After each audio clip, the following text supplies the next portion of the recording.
Getting back to this, normal looking scan, but when you look at this patient's SWI, which was done at baseline, you can see there are two actually microhemorrhages. These are the individual phase images where hemorrhage is bright, and this is the typical SWI where you see the little tiny black dot. This patient also had cognitive imaging, had the quantitative imaging at the initial event, and when you look at the study, it would look pretty remarkable. I believe this is from the cortex folks, and you'll notice those blues, those are all high volume areas, so these are all normal. This patient has a temporal lobe volume, you can see here, that's better than 90% of the normal population, so it looks normal.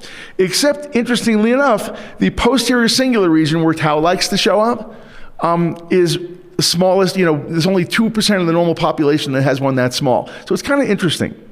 Nevertheless, I wasn't involved when these decisions were being made. This patient went on therapy, and this is the patient's baseline exam.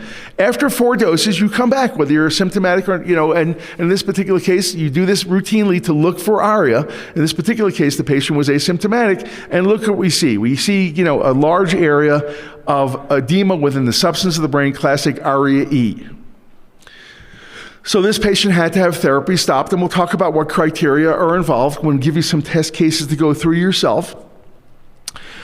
And you can see, so baseline, after 4 doses, large area of edema led to temporary cessation of therapy, follow-up examination before therapy could be reinstituted. You can see that the study becomes normal. Interestingly enough, if you go back and look at the areas that were involved, there was a 3rd area of hemorrhage that occurred. This is vessel wall inflammation. In this case, it got edema, it resolved. A little hemorrhage also happened, and that they won't resolve. They'll be there forever. You'll always see them.